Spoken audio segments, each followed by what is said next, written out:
Hello and welcome. My name is Jillian Bloomfield. I work for the Environmental Leadership and Training Initiative at Yale University, otherwise known as ELTI. And I'm here today with my colleague Karen Bucht, who will also be facilitating the session. So ELTI is an initiative of Yale University's School of the Environment. Our program works to train and support people from all sectors and backgrounds to restore and conserve tropical forest landscapes using strategies that support both biodiversity and livelihoods.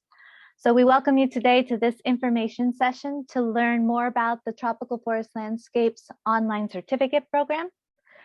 This online certificate program offers a unique opportunity for environmental professionals from around the world to connect with the Yale School of the Environment and develop concrete skills, advance your careers, explore different aspects of science and solutions related to tropical land management from many different perspectives.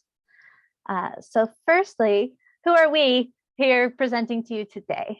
Karen and I are both program coordinators for the certificate program, and we serve as mentors to participants and prospective applicants and prospective participants like yourself.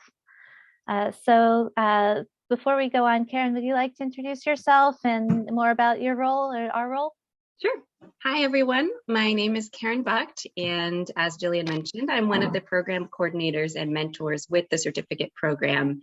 I have a background in forestry from the School of the Environment, and I've been working with ELTI since 2015. But as a program coordinator and mentor, I get to work a lot with you as prospective applicants, and then as participants in the program. And it's really something I enjoy, working with all of you throughout the process. And another thing that I really enjoy during the program is helping you with your capstone project, which we'll talk about in a little bit. But this is a really unique and special part of the program where you are learning about different tools and skills and different ways to analyze a real life conservation or restoration initiative and think about how you can apply logic and different frameworks to really evaluate and further those initiatives. So that's just a little bit about me, and I look forward to hearing more from you and your questions as we get further on today. Thanks. Thank you, Karen. And similarly, I'm also an alumnus of the Yale School of the Environment. I've been working with ELTI for around 11 years. And I'm also super excited about the opportunity that this certificate program provides to engage with you all as prospective participants, but then also during the program, it's really special to serve as the mentor to get to know participants from many different countries, engaged in so many exciting activities, and able to help facilitate connections between participants and the faculty members at Yale, and then also with experts from around the world. So after the session, don't hesitate to reach out to Karen and me if you have any additional questions or would like to schedule a time to chat. We're here for you as prospective participants and then throughout the certificate experience. So today's agenda, we've divided the session into 6 parts. First, I'll provide a brief overview about the program, details about the participant experience, and the key benefits. Then we'll pass it off to Karen to talk about cost and admissions, to help lead a Q&A session to hear from you about your questions and try to provide some initial answers. And then we'll conclude with some additional opportunities to learn more about the program. So the program overview. The Tropical Forest Landscapes Online Certificate Program is a year-long learning experience. It focuses on conservation, restoration, and sustainable use of tropical forest landscapes. And it consists of 4 8-week online courses on a variety of different themes: on the fundamentals, ecological and social concepts, on people, working with people, human dimensions and engagement, on different strategies for land use planning and implementation, and on funding and financial concepts and tools. So there are these 8-week courses, and simultaneously to all of these courses is, like Karen mentioned, a year-long project course. So in this project course, you're directly relating what you're learning in the subject matter courses, as well as learning other new tools and skills on project planning to design a conservation or restoration project. And then we have an optional field course in the tropics. The pandemic has limited this to some extent, but we're definitely hoping that the situation is improving by the time you all would be participating in the program this year or this coming year. And we plan to offer a 1-week optional field course at an ELTI site in the tropics. So a little bit of basic information about this 1-year program. It's a high-touch online program on managing tropical forest landscapes. It's, again, we focus all the content and delivery within the space of a year. It's designed to be part-time so that you can balance your work on this program with your careers or your studies or other aspects of your life. And then we want to emphasize that this program specifically is in the English language. We have other short courses, other activities in some other languages, so reach out to us if you're interested in that. But the certificate program is in English. Who's the program for? A whole variety of people. We have staff members from governments, non-government organizations, aid agencies, foundations, businesses, extension agencies, and academia. We also have graduate students and recent graduates, as well as landowners, farmers, ranchers, and community organizers. So really we say that the program is very broad and open to anyone interested in designing and implementing and monitoring conservation and restoration initiatives. Why have people enrolled? They say to hone their skills in the area of forest restoration, to expand their network, learn from people from different countries, to develop a broad perspective on forest issues, to get new tools and strategies to help initiatives in their own country, to start a new career in the field, or for some people it's just because they miss the classroom environment, that they're hoping to get back engaging with academia, perhaps after being out of school for a while, and then hope to use the skills from the program to design an actual project. So again, the interest is very broad. We also have individuals who enroll in the program for their own purpose, but we also have organizations who sponsor participants from their organization for the purposes of their institution. So for example, we had a participant in our first year, Isaac from Conservation International, and in our second delivery, our participant, Justina from USAID Tanzania. And those are just two of many different participants that have joined as being sponsored by their organization. So what do you do as a participant? In a given week, you access content. So we have videos, readings, interactive presentations, and case studies from around the world. There's opportunities for interaction and feedback. So we have live sessions on Zoom where we get together the classmates and instructors and guest speakers to engage in discussion. There's also discussion boards where you post your reflections and other opportunities for peer-to-peer exchange and expert review on your assignments. There's also a big focus on application of what you're learning. So we have a lot of content in the live sessions and in the videos themselves, but then you're encouraged as participants to constantly be thinking about how you can apply what you're learning to your own work or your own interests. So we have self-reflections that participants do regularly. We have guided exercises. And we have the personal capstone projects where participants leave the program with deliverables in hand, where they've developed a project plan and developed a presentation that they give for their fellow classmates. We also have the optional field course where participants can get together in person and go to an ELTI site to see examples of conservation and restoration in practice, to engage with community members and talk to them about their interests, their motivation, with different stakeholders like government officials and different landholders, and get a broad perspective of conservation and restoration from a specific area that people gather to in person. And this is connected to ELTI's broader program, where we have a network of training landscapes in Panama, Colombia, Brazil, Indonesia, and the Philippines. So usually our field courses are at one of those sites. So what are the other benefits? So overall, participants gain a holistic perspective and practical skills. So we focus the content on presenting information from many different disciplinary perspectives, from over 130 different speakers. And so all of them come with their own experience and their own perspective. And so we really emphasize this idea that to think out of the box and learn from what different disciplines have to share. There's also the opportunity for participants to reflect, to engage with the content, and to discuss. And we have these applied assignments where the experts are then giving feedback on those reflections or on the way in which the participants have articulated that the content relates to their own initiatives.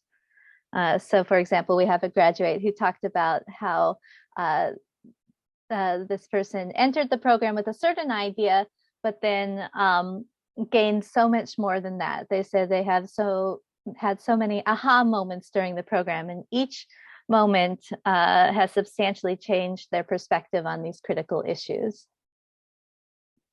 You can also access a global network. So in a given year, we have over 60 participants from over 20 different countries, usually over 50 different organizations, and that's just within the cohort themselves. And the program gives access to over 70 different global experts with 50 applied case studies. So as you can see in the slide, this recent graduate says they feel like their cup is brimming over after the program, not just with the knowledge they've gained, but also for making new friends and building a community with such interesting, driven, brilliant, and kind people. So that's just one idea of the benefits of the program.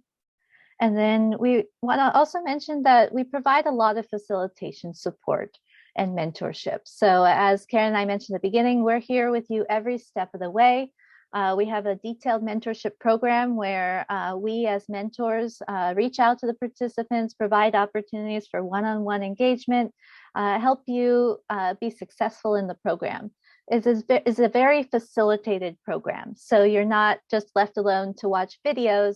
You are engaging with the content, and we're here to support you every step of the way. And then we offer flexibility as we're helping you learn more about the content and deal with the other things that could arise in your life, because we know all the participants are coming with a lot to do outside of the program. And so we have a very flexible approach to help you be successful and to balance this with your other activities. And then we have our applied capstone projects that Karen mentioned before. So you learn more about the principles of project planning, logistical aspects. You're working towards a conceptual model, developing that project brief, and a tailored presentation for a target audience. And so you build skills by working on a variety of different assignments as part of project planning. And people have a whole bunch of different relationships to their capstone projects. A lot of people are directly involved in those projects in their professional life. Other people are involved personally. For example, they have land in their family and they are developing a project. Some people have no relationship and they've reached out to potential partners as part of the program and are partnering with other outside organizations, and some of it's unknown. So just to give you an idea of some of the participants, we just wanted to walk you through a few of those participants now to get an idea of just have a face to what we mean. And these are only 3 of what has been over 100 different participants in the last 3 years. So we have Geraldo Fernandez. He is a faculty member at Visayas State University in the Philippines. He's developed a conservation learning site for out-of-school youth, students, and farmers in Baybay City, Leyte, Philippines as his capstone project. And he talks about how he got to know people from all different parts of the world and how the capstone helped him engage with real problems to bring about real solutions. We have a participant, Fabiana, from the private sector from L'Oreal in Brazil. Her project was restoration of degraded lands and environmental protection areas in Triunfo de Xingu, Brazil. And she talked about those aspects of critical thinking that she learned as part of the program, analyzing and addressing many social issues around people and inclusion in conservation projects. And then Brandon Elrod. So Brandon is a current participant in our current cohort, and he came from outside of the conservation and restoration space. And so he's developing a project that's called From Carbon Source to a Carbon Sink, the Master Plan Community Forest of Laguna Audubon 2 in California in the United States.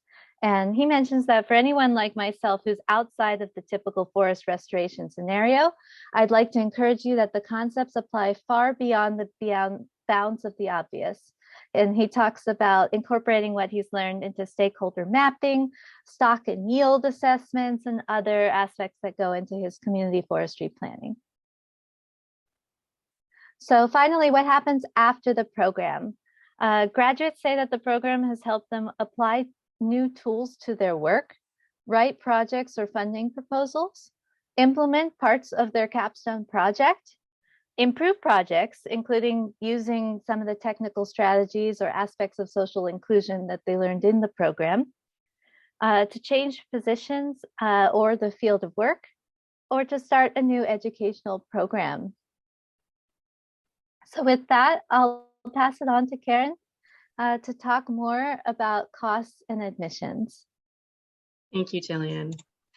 All right, so as Jillian mentioned, I'll be talking a little bit about this important and practical aspect of how much does the program cost and how can you apply for it.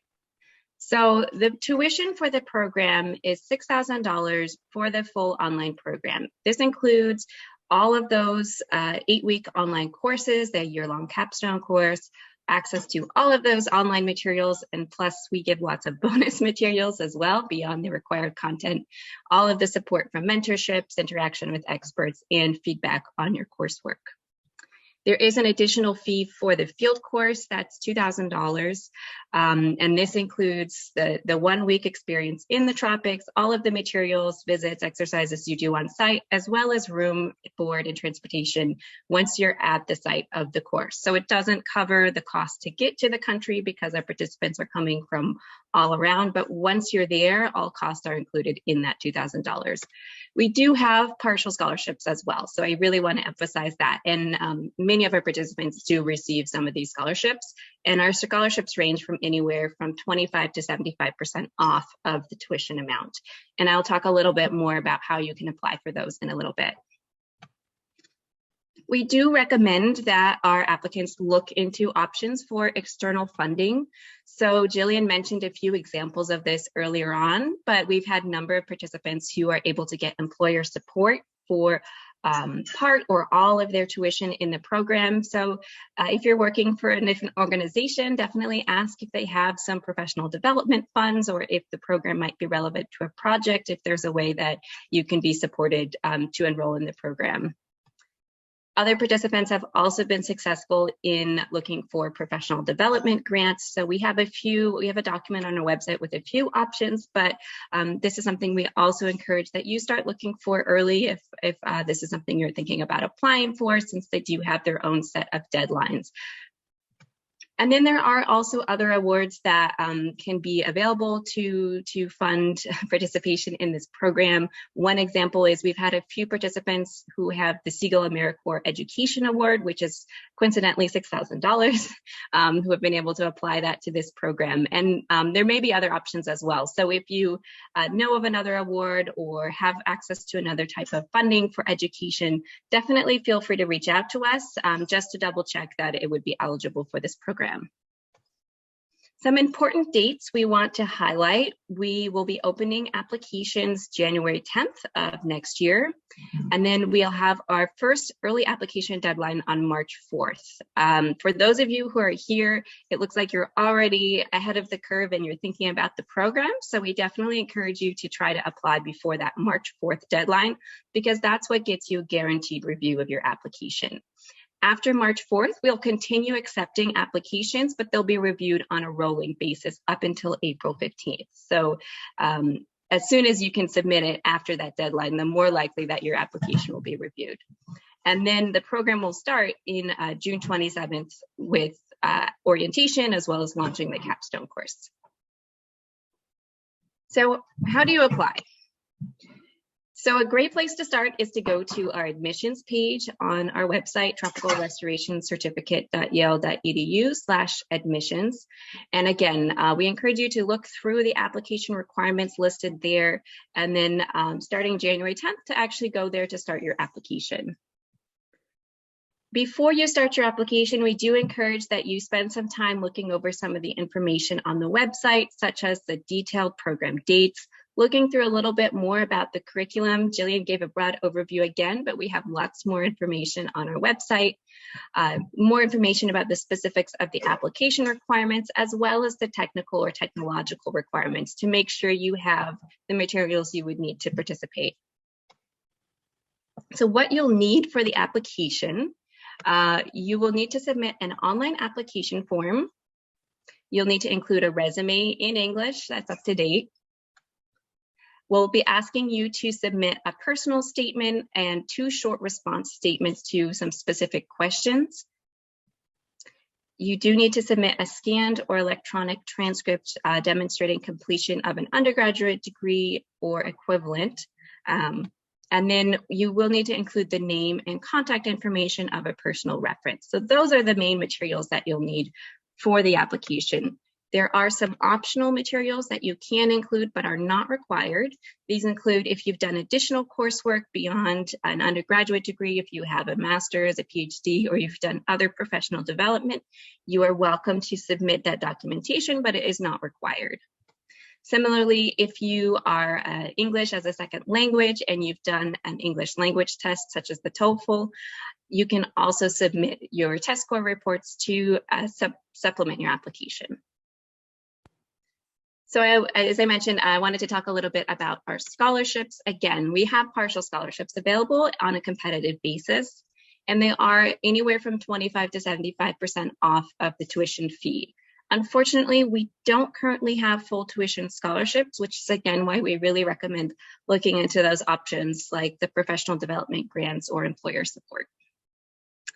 So to be considered for a scholarship, you will need to complete the scholarship application when you're submitting your main application form. So it's all in the same form, and you'll see once you get into the form, there's a section where you can say that whether or not you want to be considered for a scholarship.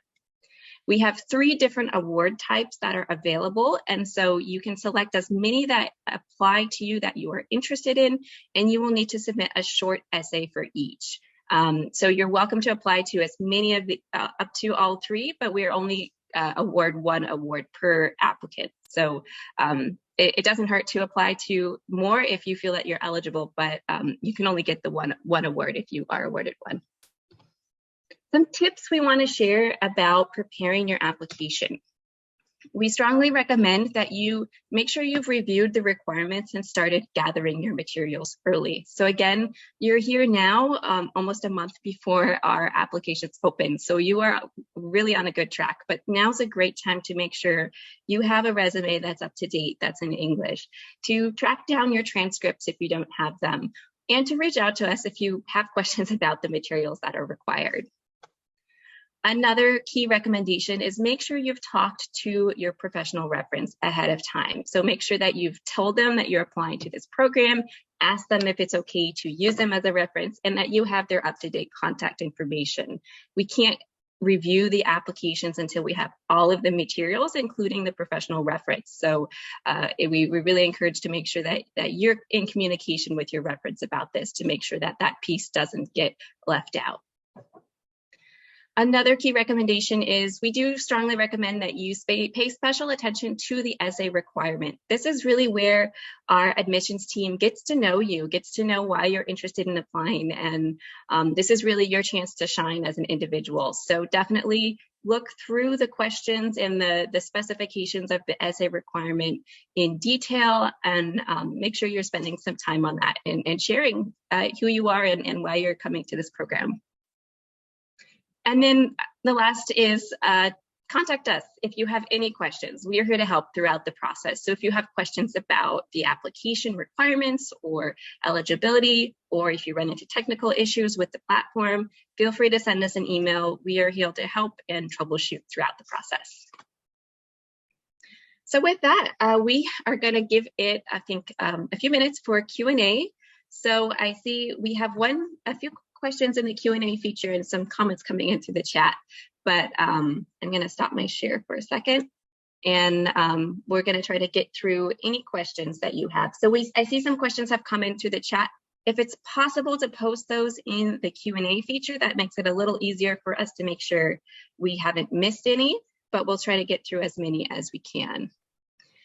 So I guess I'll just start with the first one I see in the Q&A feature, and then I'll hand it over to Jillian. So Michelle Cordray is asking whether the lessons covered in this course can translate to other habitats, savanna, Miombo, marine, for example. So I would say yes to a large extent, but not 100%. So many of the concepts and themes you learn in this program, especially the tools you learn in the capstone course, some of the concepts you learn about funding, the social considerations, those are all things that really can be applied across ecosystems, across geographies.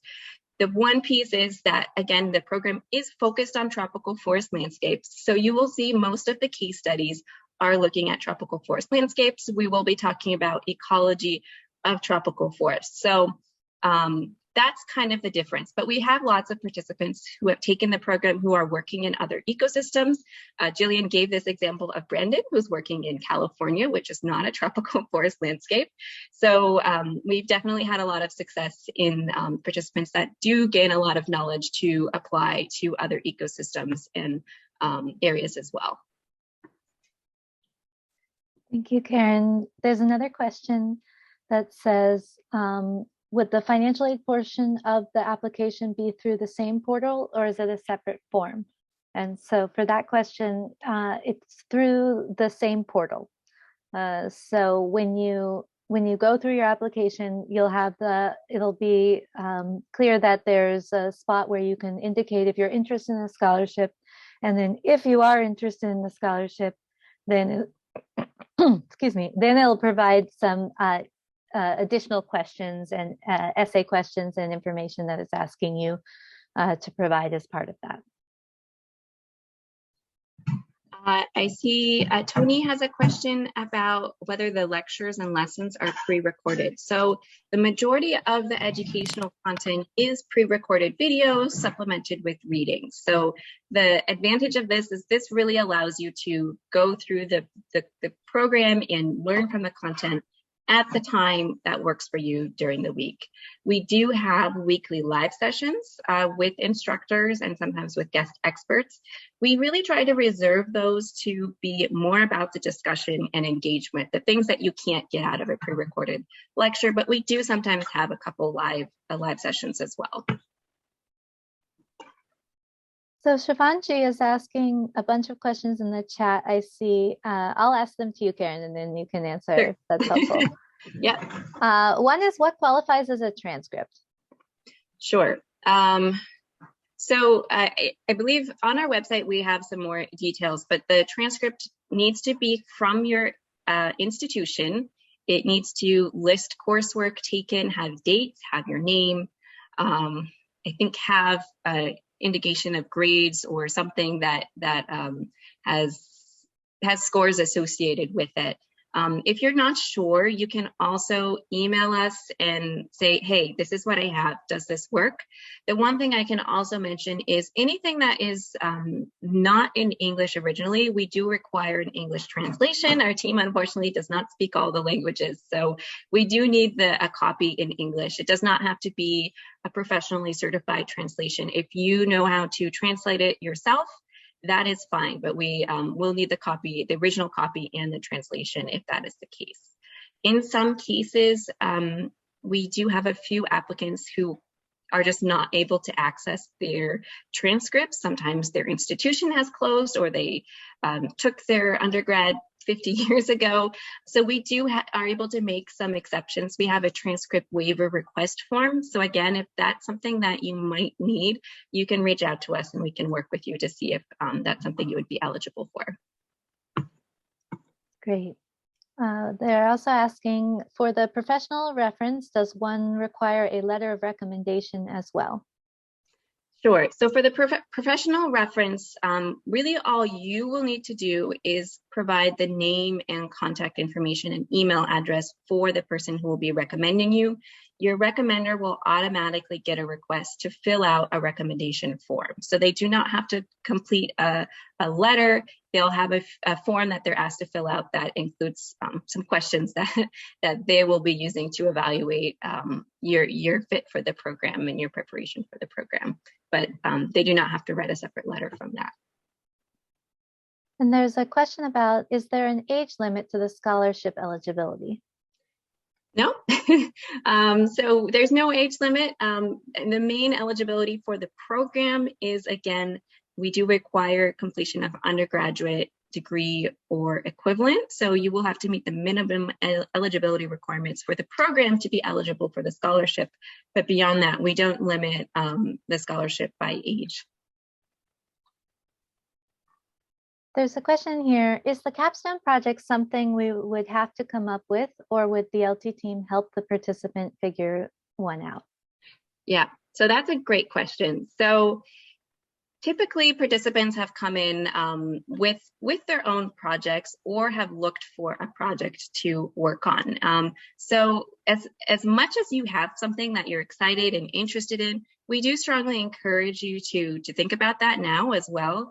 But we have had some participants that struggle with this, so we are trying to set up some options or help connect you to projects if you don't have one ready to go. So this is also something where we can talk a little bit more with you as an individual about your specific interests in certain themes or certain geographies, or connect you to different participants or alumni to see about a project as well. So while it's great if you have a project coming in, we're definitely here to work with you and help identify a project if you don't have one. There's a question about, is there a minimum TOEFL score we must meet in order to qualify for admission? So we don't have a minimum score requirement.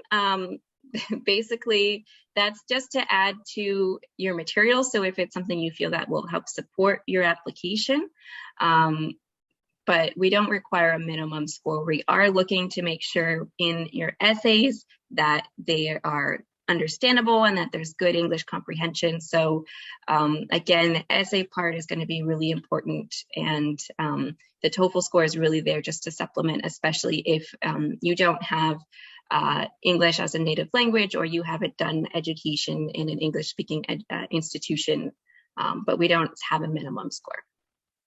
Right, it really helps the review committee resolve any doubts versus being a firm cutoff. Yeah. Let's see. What would the level of commitment look like every week? How many hours a day or days per week? Sure. So the level of commitment, what we say is it's about 5 to 6 hours. Sometimes our participants tell us it's more, and some of this depends on how in depth you want to go, because we typically say there's about an hour and a half worth of video content per week, an hour and 15 minutes in live sessions each week, and the rest is spent on your assignments.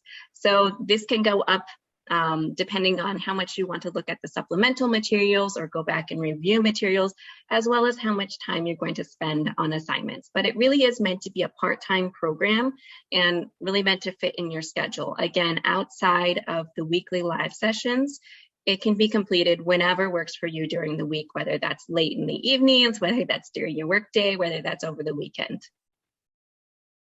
Yeah, and there's the specific lecture materials we require or the assignments we give is one thing, and then the amount that participants engage can be a very different thing. So it really depends. So some people are going through the exercises and they do them themselves and they submit them. Other people are using this as an opportunity to then say, like when we do the stakeholder mapping, assignment, they go to the different stakeholders they're working with and actually work with them on answering questions and assignment in the assignment and verifying their assumptions and all that. So all that is kind of above and beyond. That's why there's a big range. But as far as required aspects, we're aiming for around the 6 hours a week. So we also have a question, I don't know if Jillian, if you want to answer one, is asking about the flexibility of where the fieldwork can take place, or would it need to be an established ELTI site, and if the fieldwork is linked to the capstone project? Sure. So one clarification is that there is no required fieldwork as part of the program. You do your capstone project, and to whatever extent you are interested in, you can go work in the field related to it. But when you work on the project is about project planning. So you end the program with documentation and a proposal, a narrative, a presentation about the plan. You're not expected to put trees on the ground or do actual work in the field during the course of the year of the program.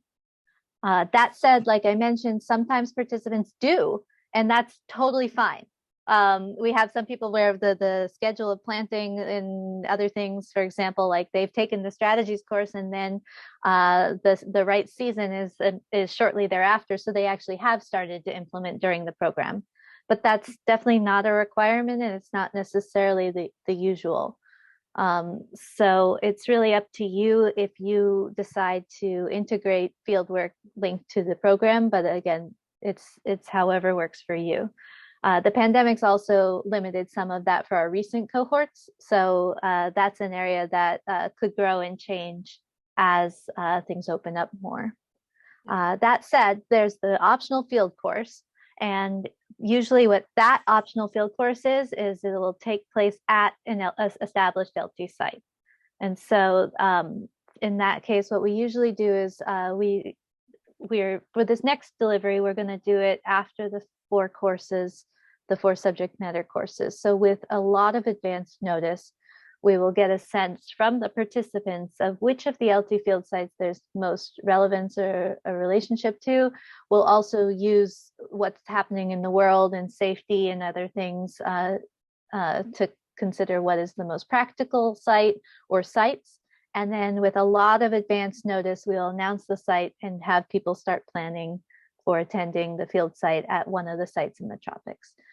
So that is more limited to where we have field courses offered by our partners and affiliates in the team, and with all the full network of demonstration sites and everything that we'll have curated for you. Yeah, and I think just to kind of re-emphasize, the field course and the capstone are 2 separate things. So the field course, you don't have to focus on it for your capstone. That's going to be in one of the ELTI sites where you can get an experience, even if you're focused on a completely different geography for your capstone. For the capstone, that can be based on anywhere you are working individually or professionally. As we mentioned, there's someone we're doing that in California. We have people focusing on Africa. So that the capstone is really anywhere in the world geographically that you want to focus on, whereas the field courses will be where we have the existing training landscapes. That being said, if you are one of those individuals who don't have a capstone, we have in some cases worked with participants and connected them to partners at our field sites to focus on their capstone course. So or the capstone project. So there may be connections depending on your interest and where you're working, but as a general rule, those are 2 separate things. I also see, I also see Maria, you asked a question about tuition payment, whether it can be done by module and not at the start of class. So we have 3 payment options. One is to pay in full at the start of the program. Our second option is to pay in 2 installments, one at the start and one halfway through. And then we do have what we call our payment plan option, where a 1/4 of the tuition is due before the start of each course. So that is an option. If you prefer to pay in smaller segments, that's something that is available. And Shivangi, you also asked about the acceptance rate. So we don't have exact data, and that can vary a lot by cohort. Again, this is something where the sooner you apply, the better, and the much, as soon as if you do that before the admissions deadline and making sure you have all your materials, that can definitely be a big help to helping you come to the top of the pool and be admitted. And when we'll send emails about whether someone's been accepted. Again, this depends on whether you apply before the early application deadline or after. I don't have the exact dates on me right now, but if you apply by the early deadline, you should expect to know by the end of March at the latest. And then for anyone applying after that deadline of March 4th, we'll be sending out acceptance letters on a rolling basis as the applications come in. There's a question, will we have to confirm participation in the field work at the start of the program, or can we decide later? The answer to that is that you can decide later. So we first get a sense of where the participants are interested in, or kind of your own geographic limitations. And then we do a survey of the interest in the different sites and kind of narrow down the options. And then you officially confirm participation for the field course. Yeah. So yeah. Yeah, and similarly, the payment for the field course would not be due until after we fix the dates and you've confirmed enrollment and you know the location, all of that. So you don't have to decide now whether or not you want to do the field course, since we know there's a lot of unknowns with it, especially given the pandemic. So we still have some more questions. Jackie asked in the chat whether it's possible to defer admission if something comes up. So if you apply and are admitted to the program, we can hold your application materials on file. Generally, if you are admitted and you decide you want to enroll in a future cohort, we will ask you to submit a short form to reconfirm your continued interest and to give us any updates if your career path has changed. But we can definitely hold on to your acceptance status if you decide that now is not the time. There's a question about when is the early deadline. So the applications open January 10th, and the main deadline is March 4th. That said, as Karen mentioned, we encourage you not to wait till March 4th, to definitely apply earlier. If we have enough people to try to get answers in earlier. So the earlier you apply, the higher the likelihood is the earlier that you'll hear an answer. And that can be very helpful for lining up your schedule, securing funding, all of that. So we encourage you to apply as soon as possible, but March 4th will guarantee review. And then after that, it will depend on availability. The other thing, another plug for applying sooner than the March 4th deadline, is that the sooner you apply, that gives us more time to double check to make sure all of your documents are in place. So sometimes we have to go back and recheck or have you re-upload something different for the transcripts, or if your professional reference has disappeared on you, the sooner you're able to get that in, if there are any sort of kinks in the process, that really allows us the space to work those out and get everything set before the March 4th deadline. There's a question in the Q&A that asks about the content. They say, how is the course structured in terms of relations with carbon? Would we get the opportunity to dive into understanding of carbon accounting, carbon markets, credits, linkages with the Paris Agreement? Thanks. There is some content related to carbon. All the way from the fundamentals course, there's information on nature-based solutions and how that relates to what's happening in the kind of the broader policy market of what's happening. There's in the in the people course, there's some discussion of RED Plus projects and kind of what's worked well and what hasn't in the past. In the strategies course, there's a module on ecosystem services, which talks about carbon as some of it. And there's a module on payment for ecosystem services that has some case studies about carbon projects. And then in the funding course, where we get into different funding sources. Connection to the carbon markets is part of that. However, there is a lot of opportunity to increase that connection. So if you're looking specifically for training on carbon accounting, I think there are other programs that do that specifically. But this program is designed to give a holistic perspective, and it definitely can link to what's happening in the carbon arena.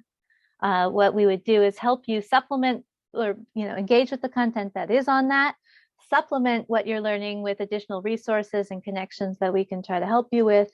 And then we're also working on this area as an area to increase our content over time.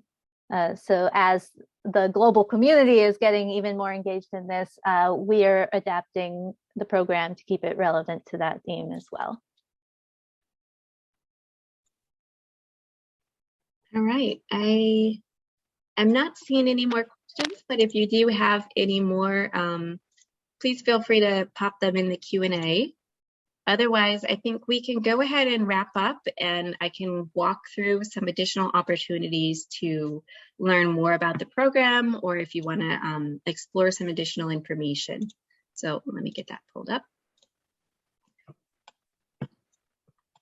So additional opportunities. So we've referenced this a lot, but for more information, definitely go to our website, tropicalrestorationcertificate.yale.edu. We have a lot of information, dates, technical requirements, a little bit more about the courses there. So that's a great place to start. You can also email us for any questions about specifics about the program, about applications, about eligibility. We're there to help. So any questions you have, definitely feel free to email us. We will also be having what we're calling a coffee chat next Monday. So this will be another opportunity to talk more about the program with us. So you'll see me and Jillian again. This will be in a smaller group setting. So we will give a quick refresher of the program, much shorter than today, but then it's really meant to be your chance to turn your video on, turn your mic on, share your interest, and ask any questions you have about the program, as well as meet other people who are applying. So it's a little bit more interactive, a little bit more participative, and just another chance to really explore some specific questions if you have them. And I think we'll be sending the links to register for that as well if Jillian's not already on that. If you're not on our mailing list already, this is another great place to make sure you're getting notifications about when applications open, as well as reminders about the application deadlines, as well as other updates we have about the program. So if you're not on our mailing list already, we do encourage you to go here. If you go to our website and click on the contact button in our menu, you can sign up here. We also offer opportunities to schedule one-on-one sessions with a program mentor. So Jillian and I both have these booking links you can use. So if you do feel like you have some really specific questions and it'd just be easier to talk through with someone, you can schedule a 30-minute one-on-one session with us, and we're happy to work with you to find a time that works for you. So I believe that's it. So I just want to say thank you, everyone. We really appreciate you being here today, and we hope that you're interested in the program, and we hope to continue engaging with you through the application process and then onward as participants. But definitely reach out to us. We're here to help, and we look forward to hearing from you. Yep, thank you so much. We put a bunch of those links in the chat so that you can access them. And again, don't hesitate to reach out to us at tropicalcertificate@yale.edu for any of your needs. Great. Thank you. Bye. Bye-bye.